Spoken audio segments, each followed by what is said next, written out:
just kind of make some noise while I get the Facebook. Hello, everybody, and welcome to Tellman and Fellman Live with Simon Leung here. You guys don't know who Simon is? We're going to tell you all about it. If you do know who he is, hopefully he's streaming to his thousands and billions of people that are awake right now, because we're between me and Tellman's people are probably awake at 8 a.m., 9 a.m. in the morning, but One would my hope. world, One yeah, would hope. I'm in the middle of the day. I'm sure my daughter is freaking out right now because this is the first time that I'm streaming from the UK, and I'm loud as fuck. And she used to complain about. By the way, it's okay to curse on this show. It's apparently. Okay. You can see I'm in my little box here in Woking, UK, for the first time, and I am on a watermelon only diet. No, not really. Anyway, tell me what's going on here. What's that, Harris? Don't talk with your mouth full when you're doing a live stream. Oh, good. You just stop talking. That's really good. That's a really good move. That's like pro talk show. I did not just stop talking. I said, Tellman, what's going on with you? Oh, what's going on with me? Well, I haven't eaten any watermelon, but I do have a large bottle of popcorn left over from last night that my girlfriend packed for me so as a snack for later. So that's kind of nice. But yeah, I'm it's Labor Day. And we're live streaming because Simon, we haven't really told you this whole thing, but Harris and I have started a talk show, and our talk show is called the Tellman and Fellman Show. And I think you came on one of our live streams recently and made some comments. And so we are live streaming 5 days a week, Monday through Friday. It's a marketing talk show, and we're interviewing all of the cool marketing people from our past, right, as they appear. And so thanks for commenting and saying what's up the other day. And then I guess you and Harris have been kind of in touch and working on some projects in the background, and Harris and I have working on some projects together. And so and then you and I got a chance to talk just 2-3 days ago and catch up a little bit. So welcome to Tellman and Fellman.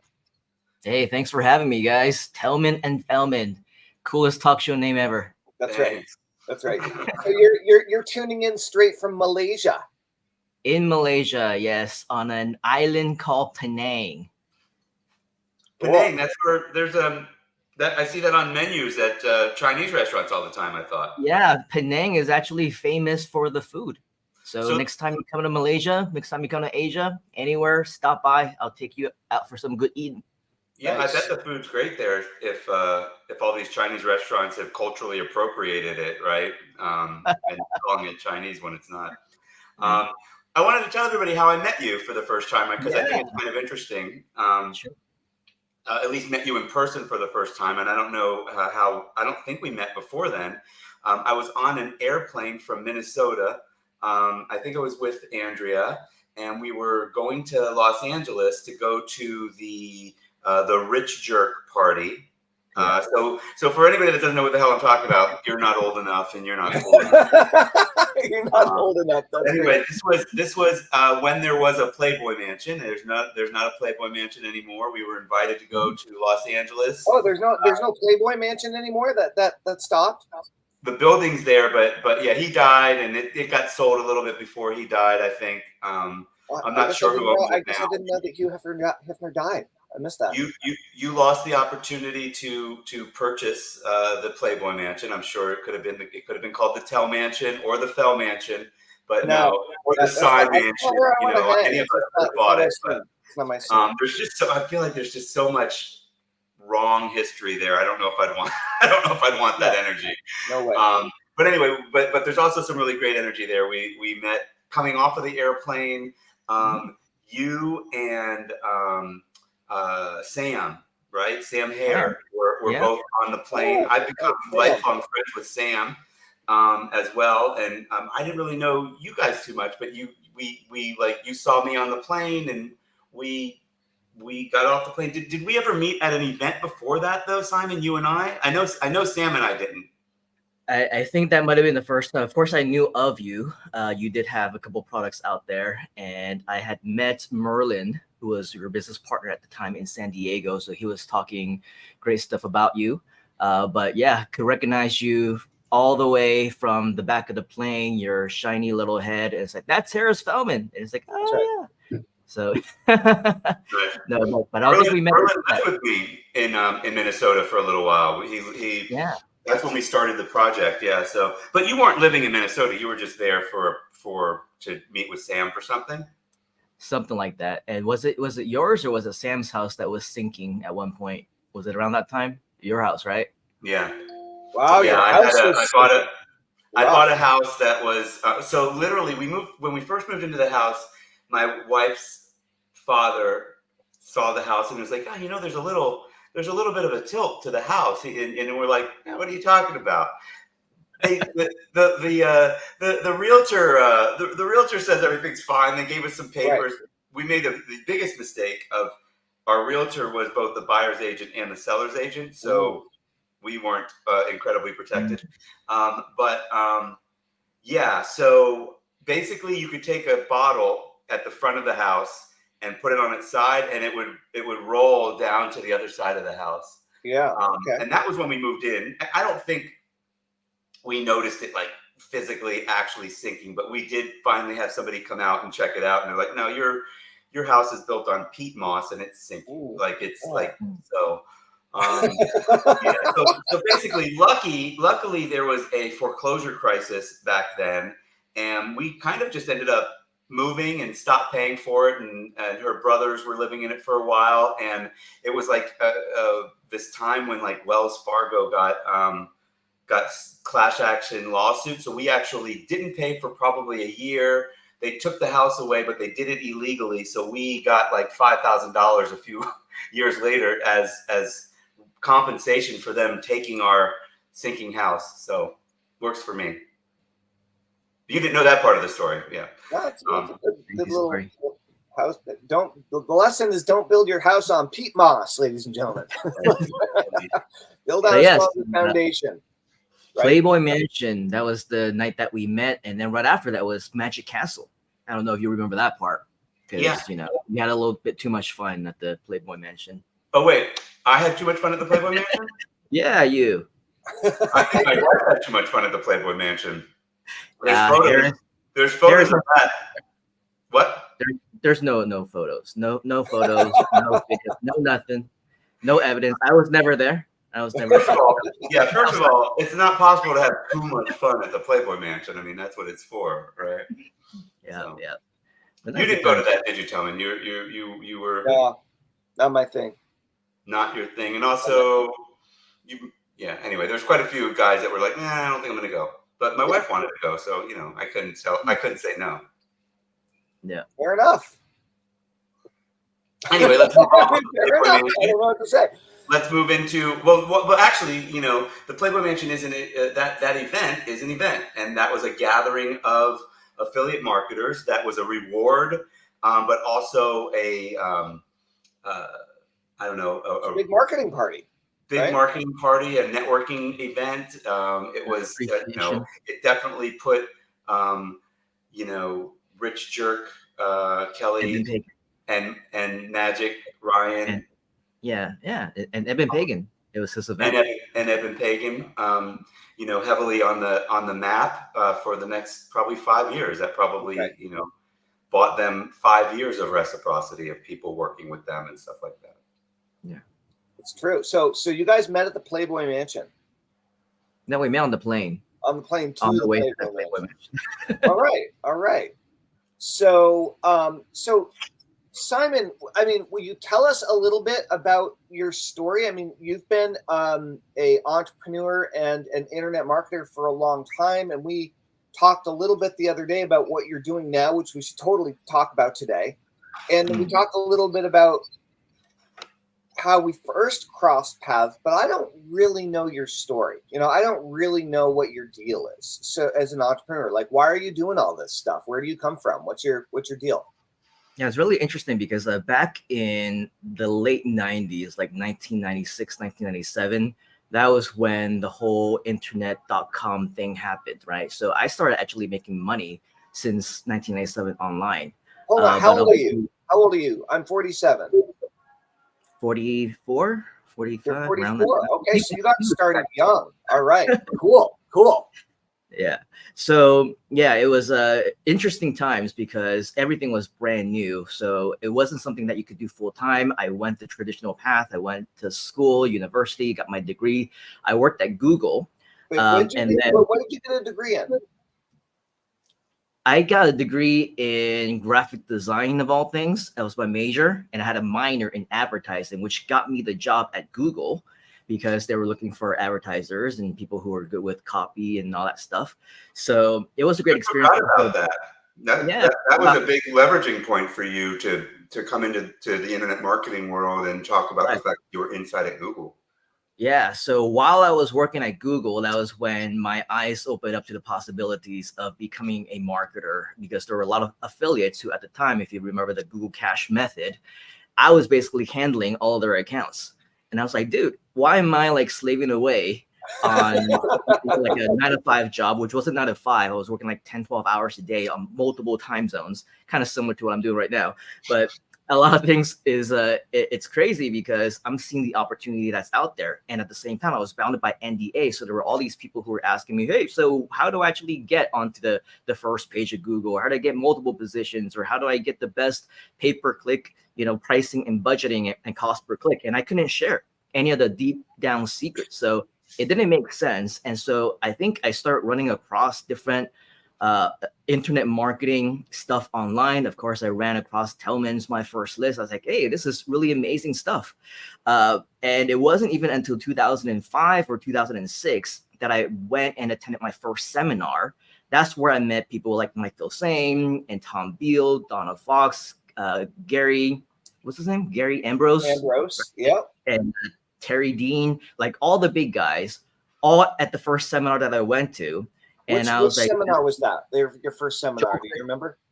It was Joel Christopher's list building seminar in San Antonio, Texas. Dude, I remember Joel Christopher. He and I had a little list building rivalry for a little while, but I think it was all good fun. But like I haven't heard from that guy in a dog's age. Yeah, I'm not sure. I think he might be back in the Philippines now, but I could be wrong. I think I'm connected with him on Facebook, but I haven't seen him in a while.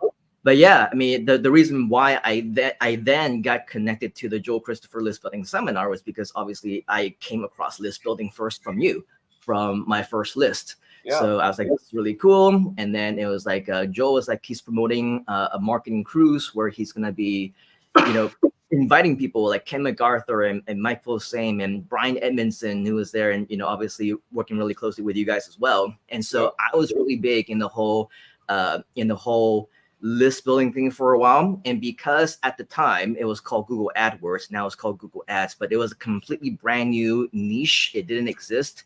I launched the product called AdWordsListBuilding.com. And that, I mean, it's nothing these days, but we did like 6 figures in 7 days or something like that. In fact, I think I reached out to you, Harris. I was like, hey, let's see what we can do on the JV side of things.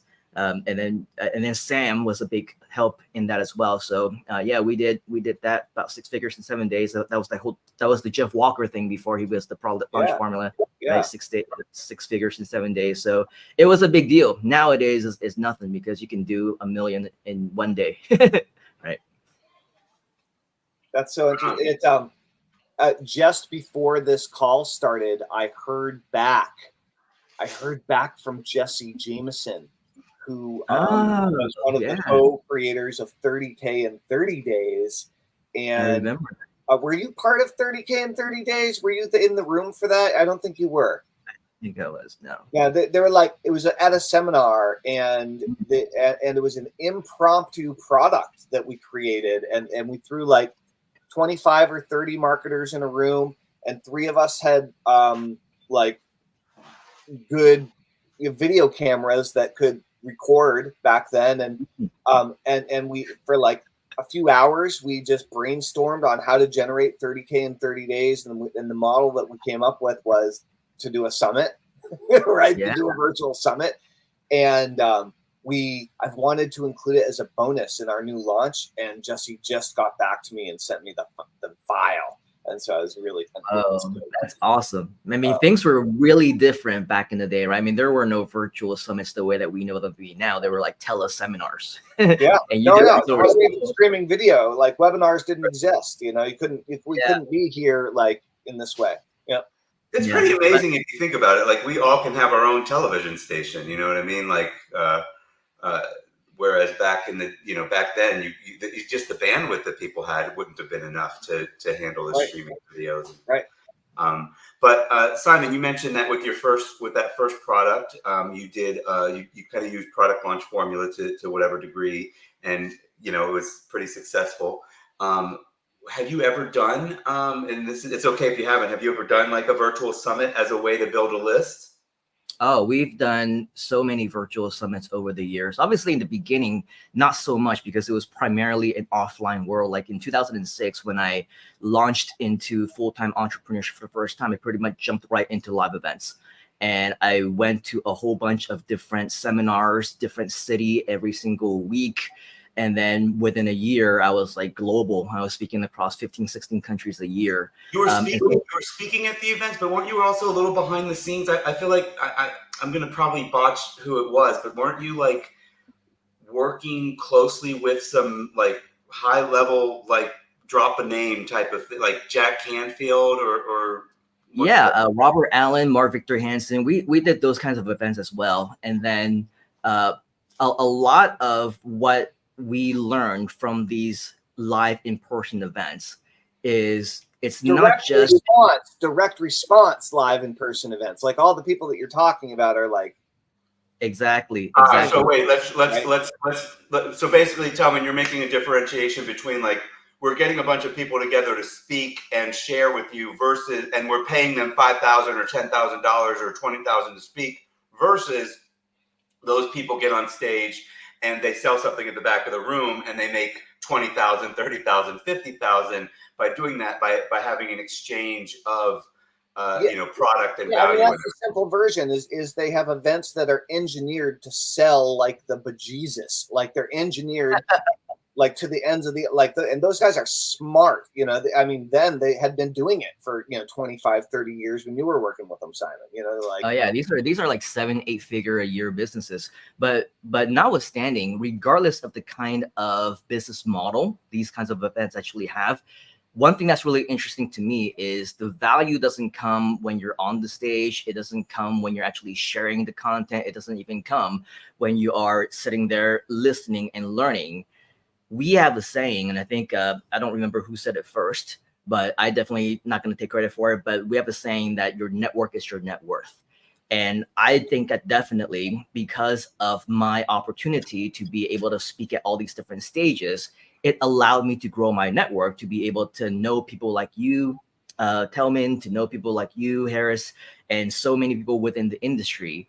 And it's really interesting because as we transitioned online, and the funny thing about Southeast Asia is we're very old school. Like even back in 2010, 2015, up to 2020, everybody wanted to do things offline. It's a very classroom environment. People needed to ask questions. They needed on-the-spot answers. And it wasn't even until the pandemic that we actually went online and had a global community. But what really brought us apart was because I was offline for like 15 years.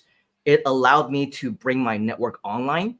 And so with the virtual summits that we did, we introduced the Southeast Asia as well, the global community, to people like the Mark Joyners of the world, the Harris Fellmans of the world, the Tellmans, the Mike Filsames and Donald Fox and Gary Ambrose, and all these big guys whom previously never had the chance to get that exposure from where they are in their world versus the now traditional world of offline marketing. So here, especially in different parts of the globe where predominantly has been dominated with offline marketing, once we started doing virtual summits, it exploded like wildfire. Like, why didn't we do this 10 years ago? Like, why did it take us 20 years after the US and the Western part of the world started doing it till now? It allowed them to really open up their eyes and see the opportunity with that, because otherwise they wouldn't be able to have that connection. Their network wouldn't be their network. They wouldn't be, even if it's an online social media connection. They always thought you always have to be in person. You got to meet them face to face. You got to shake their hands, and that's how you actually know somebody. But now, because of the virtual summits that we run, a lot of people are now connected with some of the top marketers in the world, entrepreneurs, and it's become a life-changing, revolutionary moment for all of them. That's amazing. It's amazing to me because I've always thought of Southeast Asia, especially as being like more advanced from a technological standpoint. So to hear you say that what was that? Is that a true statement, you think? Technologically, yes. So they're technologically advanced, but they still from a how to do business.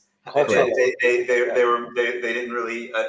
But I mean, come on, even the U.S. I think the 2021 year did change everything, and the way people started doing business and being willing to do business and working remote. Like, guys, we were working remotely before half of the world was working remotely. What was the difference between the pandemic for some of us There was no difference for me. I mean, I couldn't go outside at all. I was like, okay. I mean, what's the difference? You know, I thank God I had a dog. I spend all day alone at home by myself anyway. Yeah, Simon, exactly. do you work from home or do you work in an office? Now I've been working from home for the past 5 years.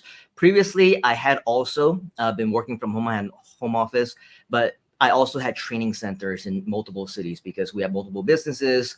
We did our own training. We have our agency meetings there. We also rented out the training centers, the venues when we're not using it. So that became like an additional multiple stream of income source. And it made sense because in this part of the world, people are always looking for venues. They're all offline people, right? But I think within the past 5 years or so, 4 or 5 years, everything has been done from home.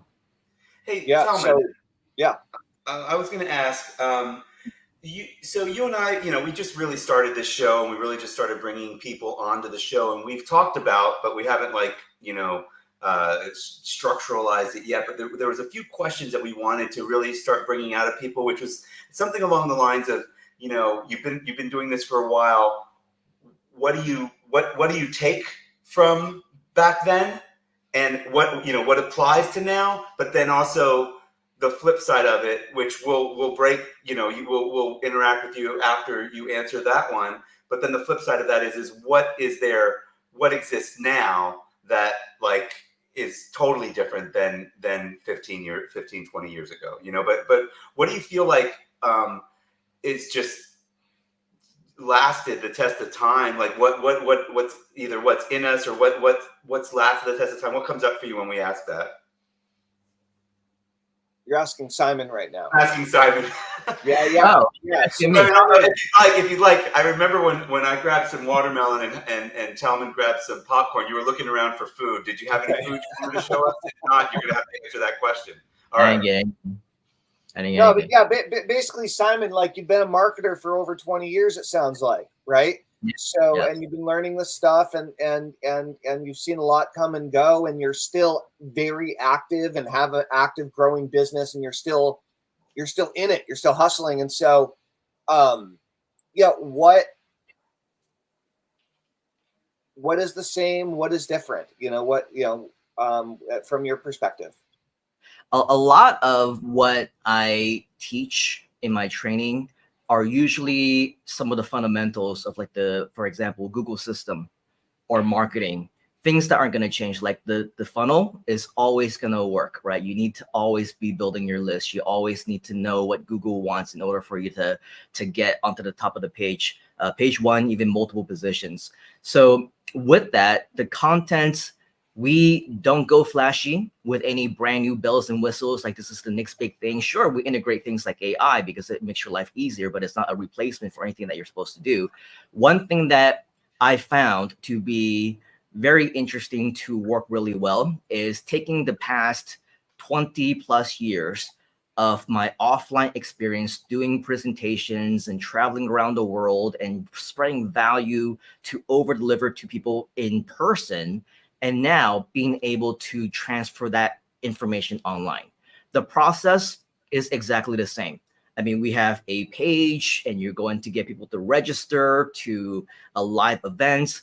The only difference is now you're delivering to a computer, right? You're delivering in a very different format. You need to make sure that the technology is in place. You got to make sure the equipment is in place.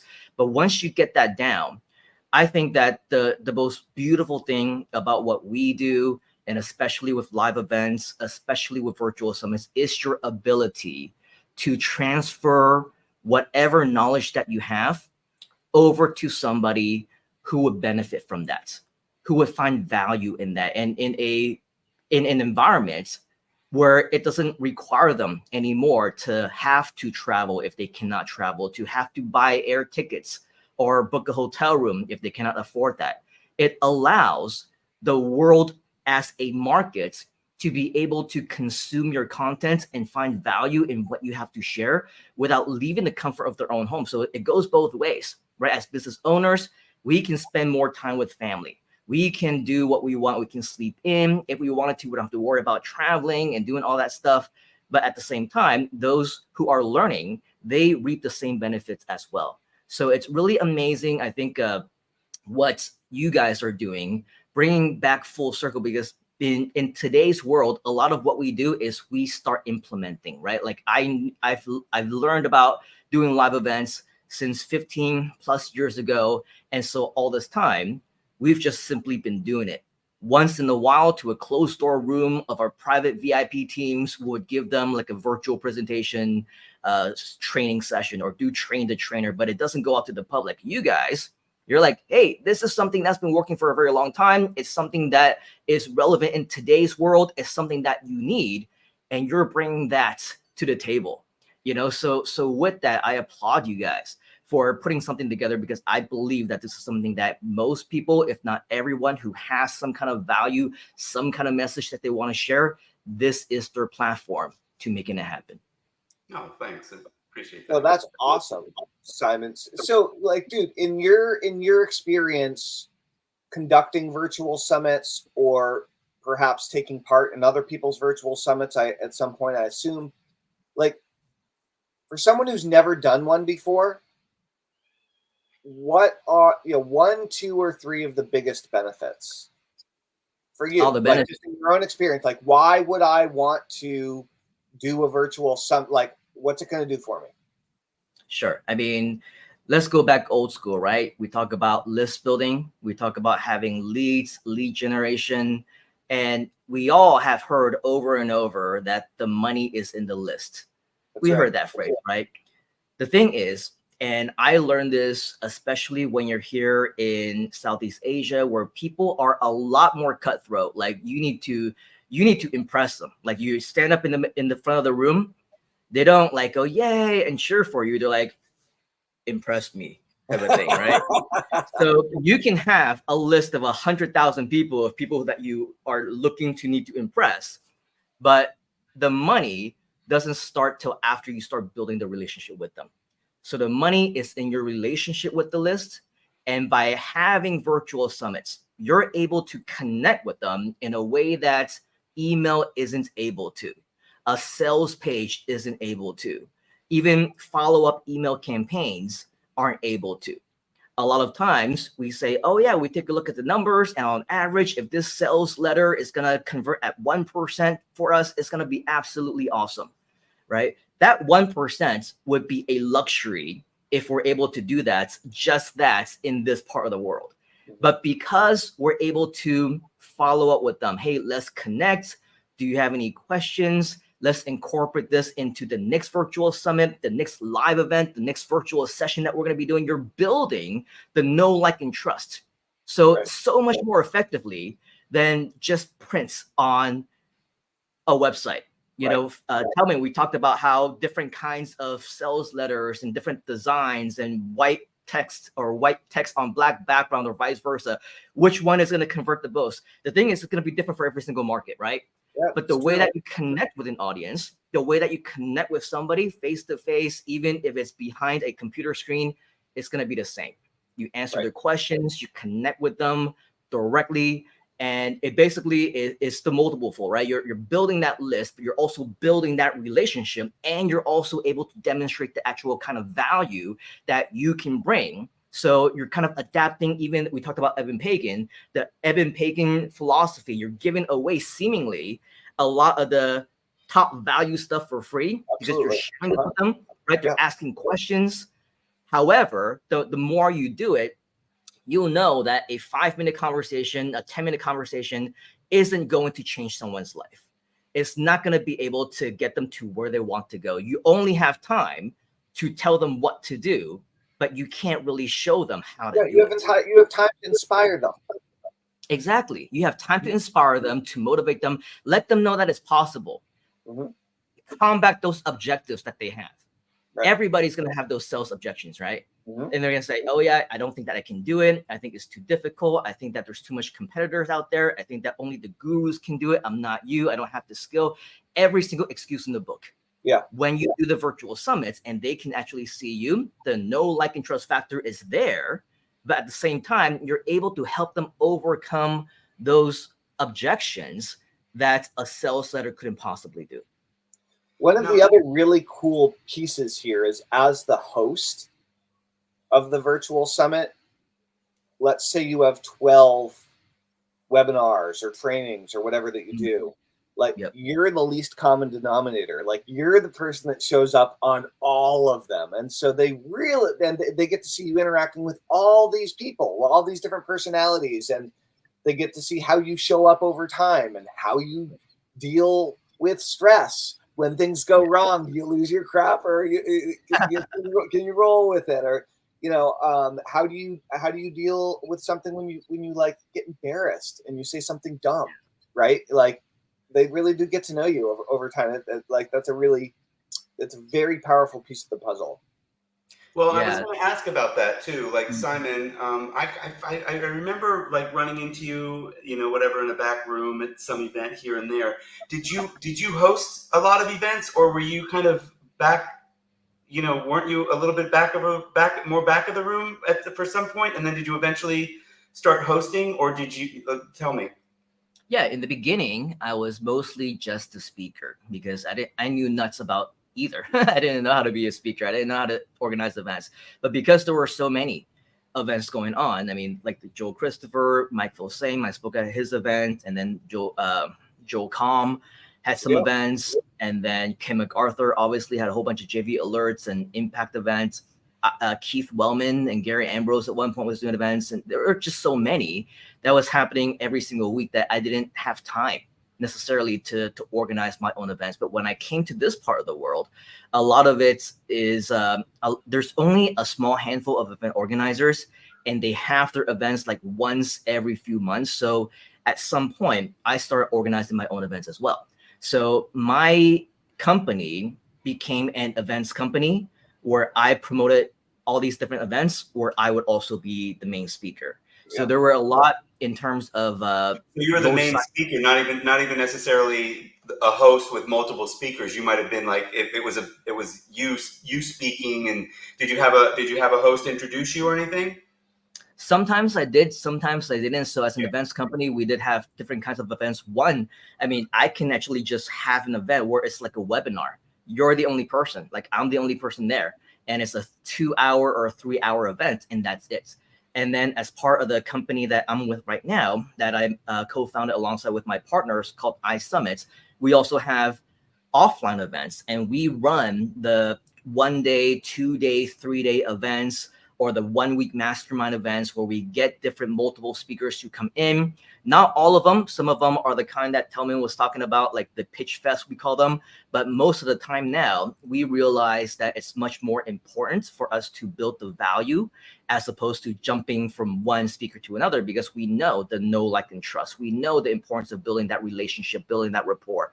You can't really do that in a 90-minute session. You can sell, definitely, but most of the people who end up buying, they're like, what did I actually buy? I just know that I got hypnotized for the past 90 minutes and it was a really good sales presentation and they did really good in terms of getting people back in the room. But those are also the kind of people, and we talked about this, Tellman, right? People who don't end up doing anything, don't end up getting results. Yeah, so it's very important the way that we run things, that we have the right market, that we use the time that we have to pre-frame them, to provide them with the right education. And that's the other brilliant parts of your program, which it's not a 1-day event or a 2-day event. It's spread out across 12 weeks. And possibly you'll have a community, possibly you'll keep in touch, possibly you'll have follow-up and bonus sessions after that, additional content, right? People aren't going to be able to learn, execute, and become success stories overnight. From a 1-day event, 2-day event, forget about it. It'll take them weeks. Yeah. Sometimes it'll take them months, sometimes it'll take them years. So that's how you can differentiate. That's how you differentiate, right? The people who are the fake gurus who are just after the money versus those who are veterans in the space who know through experience, how can we make people take action? How can we get them to be successful? You guys know it takes them weeks, and you're going to be spending time with your students over a course of 12 weeks or longer, just to make sure that you get the information into their head and they also start implementing what they've learned. Right. And then like with the summits, the way we teach you to do the summits, like you said, we call them interview series or summits. And I think of it like a TV show. Like basically you've got all this preparation that you have to do before you launch the first episode, the first season of the television show. And now you gather your audience, and we teach how to do that. And then when the show starts, there's a launch, and you do your first episode, and then you do your second one, your third one, your fourth one. And when you're done with the first season, whether it's 8 or 12 or 13, webinars or episodes, whatever you end up calling it, you don't just flush the list down the toilet and never talk to them again. You've now got people that are super interested. Now you have the beginnings of a business. Yeah, now you have something long term you can build on. You could do it again a month later. You could whatever, or you can just continue to release new episodes, and you don't even have to do that because it pretty much feeds itself the way between the building an audience and then also giving them the content. So That's right. So we'll talk a little bit more about the boot camp later, but Simon, for people that want to find out more about what you've got going on, what you're working on, where can people either get on your list or buy something from you or something? Oh yeah, definitely connect with me. SimonLeung.com is my main site. Some people call it my CV because it's got some of my different products and services on there as well. But I was talking to Harris, and we're talking about the new Insiders Club that we have, which basically shares with you all the different internet marketing skills that you would need in order for you to take your own business to the next level. Even if you simply want to get a higher paying job, or you want a side gig, a remote career, anything. We know that in this day and age, not only is AI very important, but of course, digital marketing as a skill is also very important. So you'll be able to find more about that at SimonLeung.com. We even have a free version, a free lesson for you, a free session from the Insiders Club, or you can just go directly to theinternetinsidersclub.com, and you'll be able to find more about that. All right, cool. Well, yeah, and it's I don't know what the price is now, but I know you don't have to say what it is. But I hope you raised the price because it was way too affordable from what I remember. Where are most of your customers from? I mean, I'm not just saying that. Like I think I was like, well, that's all you're charging for what you're giving. Okay, but where are most of your customers from? Are they mostly from like your part of the world, but it's all in English, or what? Everything is in English, but we do have actually a global audience. Our customers, our community, our members, they're all over the US, Canada, UK, Australia. We got people in France and in Spain, and of course, Malaysia and Hong Kong, Taiwan, Singapore. We are a pretty global community. That's why we do have different time zones, because whatever time zone, whatever time that you actually do, it's the middle of the night for somebody somewhere around the world. So, right. We try to make it good for UK time. So if one day, Harris, you want to jump in, we want to make sure that it's good for you in London. And then the Tellman, if you're on one day, we got to make sure that it's good for you in the US, in Vermont. So with all of that, we gotta make sure that we are adaptable to the entire audience. And that in itself is also another lesson, especially in virtual summits with a global community. We need to make sure that we understand our audience is from different parts of the world, have different cultures. I know that before the show started, we made some jokes that may not necessarily be suitable for the public, but obviously, when when we're actually live, the camera is on. You got to make sure that you are hypersensitive to different things. I mean, I'll share with you a great example. And this might not. I won't name the name, but you were a part, Paris, of the Freedom Day event that we did a month ago or so, right? So that was part of the Groove community. I remember when we did like the 2-week long session. 24-hour, right? It was like 24 hours a day, 2 weeks. 24 hours a day for 2 weeks, which is crazy, but everyone was delirious, at that time. And people were just like, yeah, we got things going on. And so with the understanding, especially here in Malaysia, there's obviously a huge population of people who are Muslim. And so with Muslim, a lot of their lifestyle is what we call halal, right? So there's no pork and no alcohol that is allowed.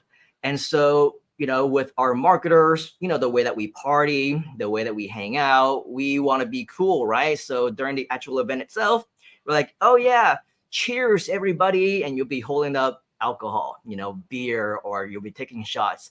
And that was offensive to some people because it was against their religion. It was against their way of life. And then I think at one point somebody was having breakfast because it was a 24-hour day thing. So like, oh yeah, breakfast. What are you having for breakfast? Oh, I got bacon and eggs and whatever, mushroom and a cool omelet. And because of bacon, obviously made with pork, it was also offensive to this part of the world for many people who happen to have that religion, right? So a lot of what we need to prepare ourselves for is to understand that we need to understand our audience, internet marketing 101, your market research 101, know your audience, but not just their demographics, not just in terms of how much money they make or whether or not they're the right person for your product or service, but also their background, their culture. We need to be sensitive to that. I mean, right now, the world is even more sensitive than ever, but for anything that is political or religious, we typically stay away anything from that because it's just not worth it. Yeah, you're always anymore. I won't curse anymore on these shows. I hear what you're saying. I apologize, Tellman. No, it's interesting because there's no one right or wrong way to handle any of this stuff either. There are lots of very, very successful personalities that are hyper polarizing, that dive deep into these issues and stand their ground firmly on it.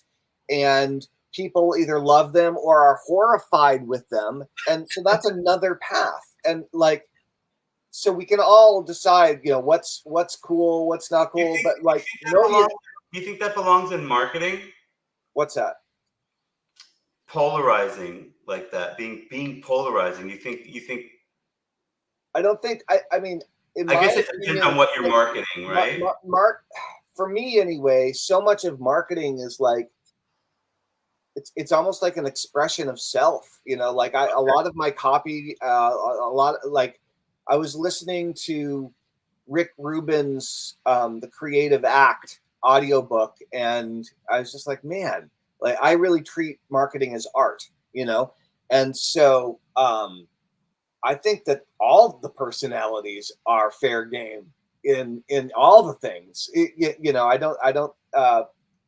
I don't necessarily like hanging out with certain types of people or whatever, because whatever, but if someone wants to be super alpha and super domineering and that's cool, but it's just not my thing, yeah.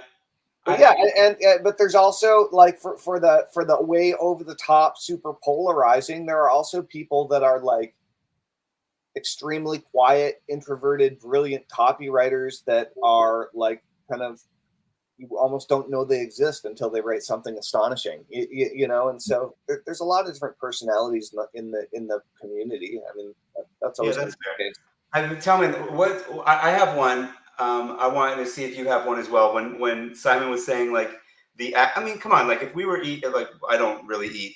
I happen to not eat pork, but it's not because I'm Jewish. You know, but like if I happen to be eating a piece of bacon on an international call and accidentally offending somebody, that's not what we're talking about. Like, you don't want to do that.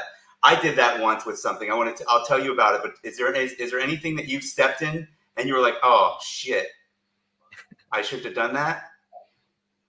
Or you were surprised by the flack you got from it. I do this so much less now that I'm older, I guess through experience, but like I was so prone to this as a child, and when I was like so socially inept, like I was just constantly pissing people off just by like saying what was on my mind. Yeah. And it not being like popular, you know, Yeah. like I had like the opposite view and was willing to share it, and I would regularly like get beat up as a result and stuff. And so like I have a certain degree of like lack of awareness of how other people are feeling. I'm getting better empathy. I'm getting more empathetic and more compassionate and more like heart connected with people as I get older and practice it. But that doesn't really come very naturally to me. And so I guess I've found myself in lots of situations where other people around me were kind of horrified, but I wasn't really bothered necessarily. Yeah, me too. So, every 40-plus-year-old man probably has a bit of that. I mean, yeah.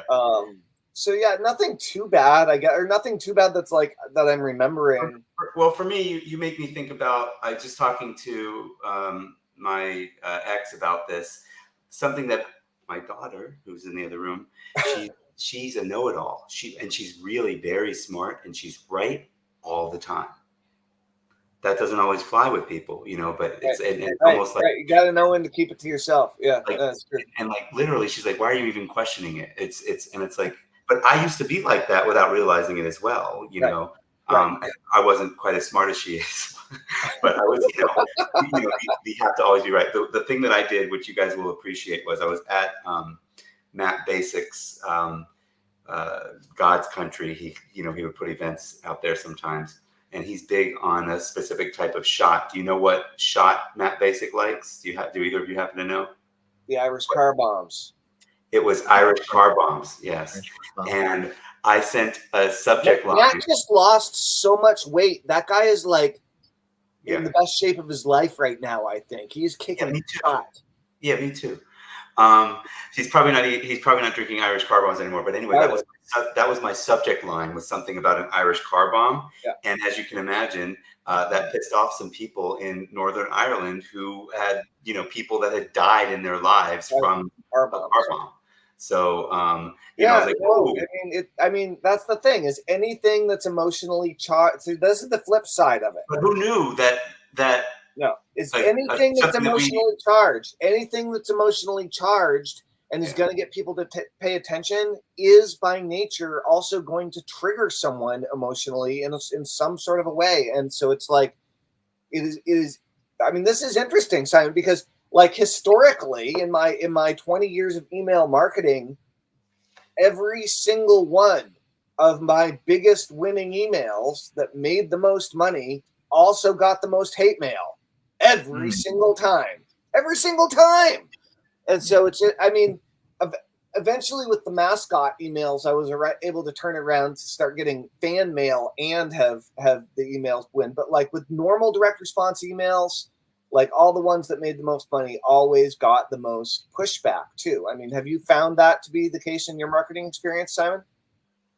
I found that to be the case in a lot of what we share on the stage, because I obviously made a lot of mistakes earlier on with the whole different culture type of thing. But one thing that I agree with you on, Tellman, is a lot of times you can just be yourself, like whether you're for one side or another other side, somebody is going to be happy with you, somebody's not going to be happy with you. The only difference is I think we got to think like marketers, like if it's effective, if it grabs the attention.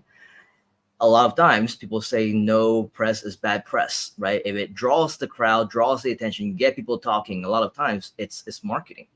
Right. So if part of who you are, if that's part of what you do and part of your strategy, then go for it and do it. Don't pretend to be somebody that you're not. Right.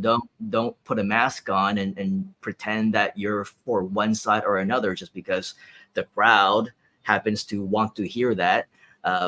Be yourself, because sooner or later people will know. It's true. It's true.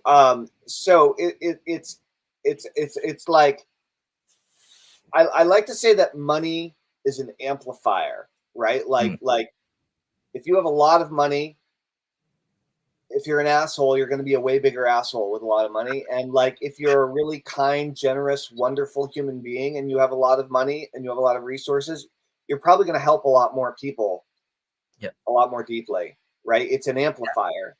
Yep. And marketing is interesting. So it's basically like, don't say it if you can't stand for it. Don't say it if you can't stand up for it, even in the face of opposition. And if you're like genuinely a good person, you care about how other people feel, and like you offend somebody and you feel bad about it, then like apologize and try to learn something from it. You know what I mean? And like, if you think that they're just being kind of a wuss and they actually need to like take a hike, then tell them to take a hike, and like, that this isn't the place for them, if that's how Speaking of learning something from it, how could people learn from us, Tellman? Is there any end to any way to join us and learn from? Yeah, there is. Before I tell you how to learn from us, I want to say, and we do need to hop here soon. We got a question today. A brave soul asked a question. Al Chan. And I don't know if either one of you know Al Chan or AI. Is that Al or AI Chan? I thought it said AI, but there's a guy there, and so I feel like it's Al. But it looks like it Al came from one of you guys. I don't know who. Do you know Al, Simon? Doesn't ring a bell. All right, doesn't ring an Al. So so Al said, "Do podcasts assist to grow our list?" And the answer. Look at this. It's Al Pacino plus Jackie Chan. I love it. I absolutely love that. That's Simon's friend. Cool. Awesome. So do podcasts assist to grow our list? And we can answer this question and tell people how they can learn from us at the same time. So Harris and I are teaching a methodology that we've both used many times to give our lists huge boosts. Simon has used this strategically over and over again in his career as well. We were talking about it directly earlier in this video, which is the virtual summit. How do you interview people to build a big list, make a bunch of money, and build a great, deep, lifetime, long-lasting connection with your followers? And the answer is to do a virtual summit. And we've mastered this process. I've taught literally thousands of people how to do this process. We've had so many success stories over the years. And I taught this a long time ago, and Harris was actually one of my students. Interestingly enough, Simon also was one of my list building students of my first list back in the day, about the same era.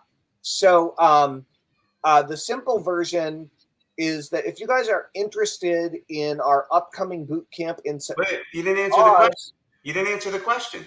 Oh, I'm going to. Okay. If you guys are interested in our upcoming boot camp in September and you want to learn how to do this, build a big list and make a bunch of money in the process by doing a virtual summit, then type boot camp into the comments, number one, and then send me or Harris a private message. Whoever channel that you're watching this on, send me or Harris a private message, because we are currently going out to 1, 2, 3, 4, 5, 6, 7, 8, 9, 10, 11, at least different locations. So, great. Yeah, just go ahead and type bootcamp in and shoot me or Harris a message, send a friend request. Al will keep a lookout for you. And I do see your comments coming in. And so to answer the question directly is that podcasts are awesome. Okay. And these days there's audio podcasts and there's video podcasts. And podcasts are an example. I mean, what we're doing now is going to be a podcast. Technically, it's not a podcast right now, but it will be.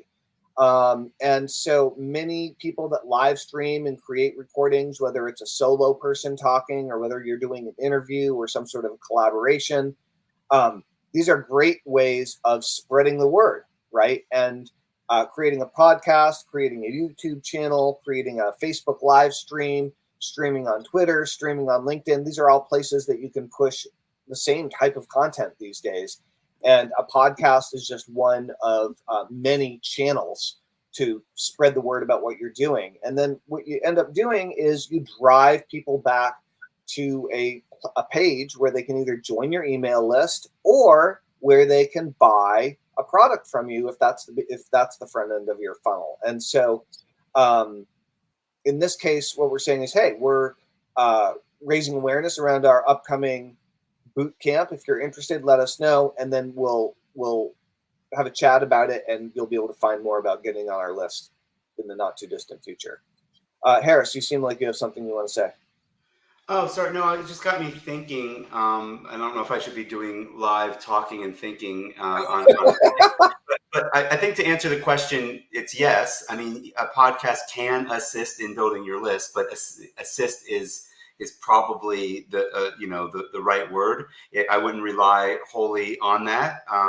And nowadays, I probably wouldn't rely wholly on any one methodology or one platform or whatever.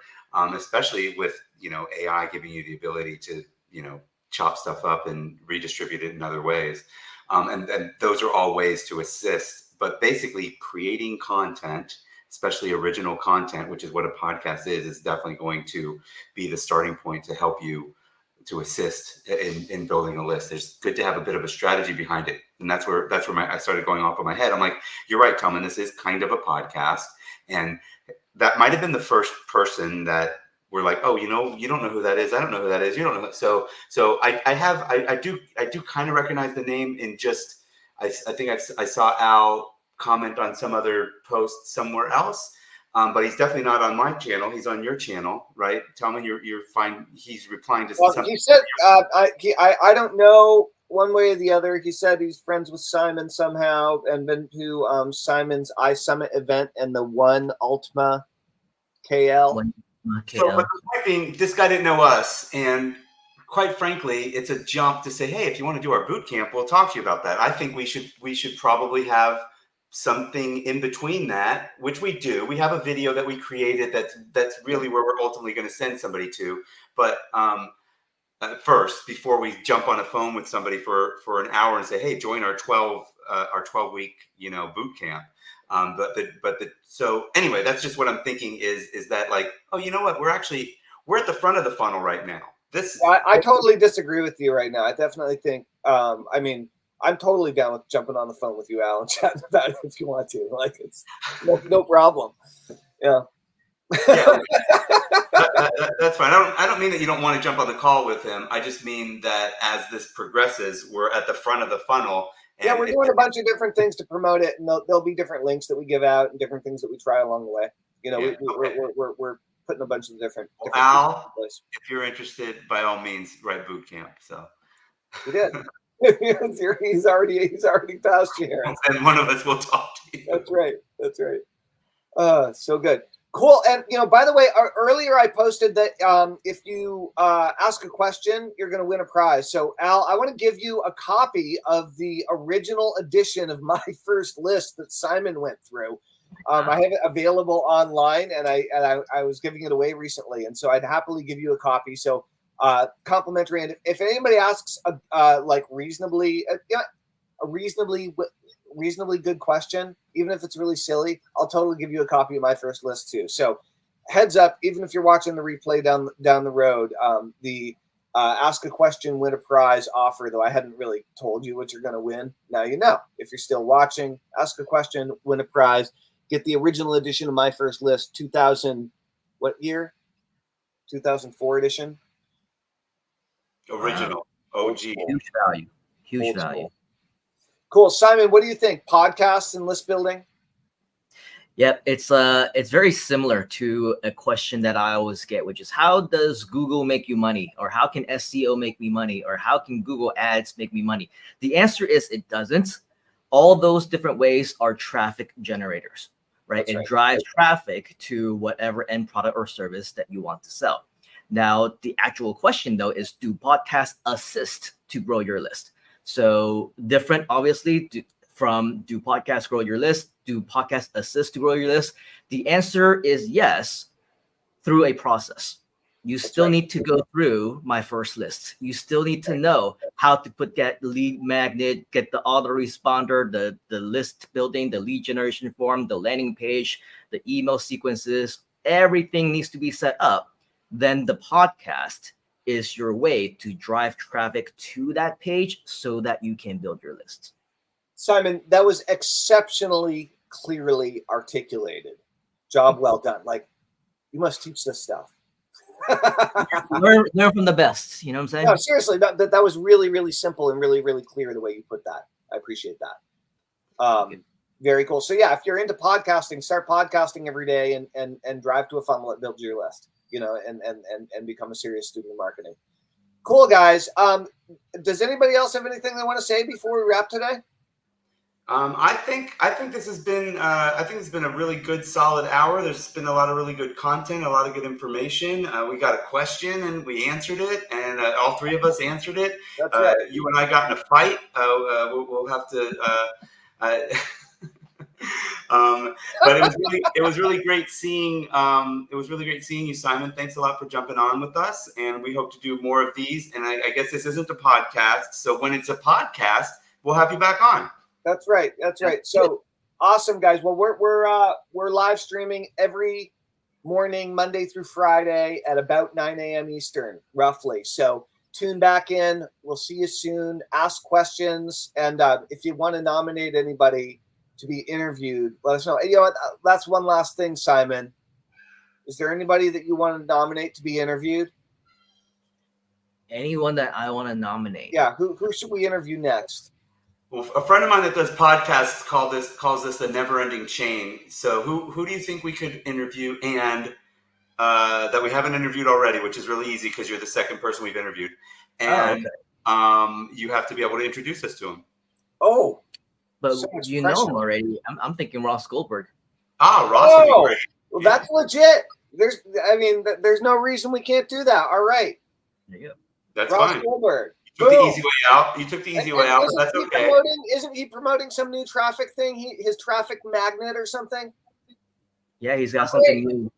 Let's interview Ross. Let's interview him tomorrow. Okay, I'll talk to Ross and see if he's available tomorrow at 9. But he's pretty scheduled, so it might not be tomorrow. It might be the next day. All right, that's good. Or after. Cool. I haven't talked to him in forever. Good idea, Simon.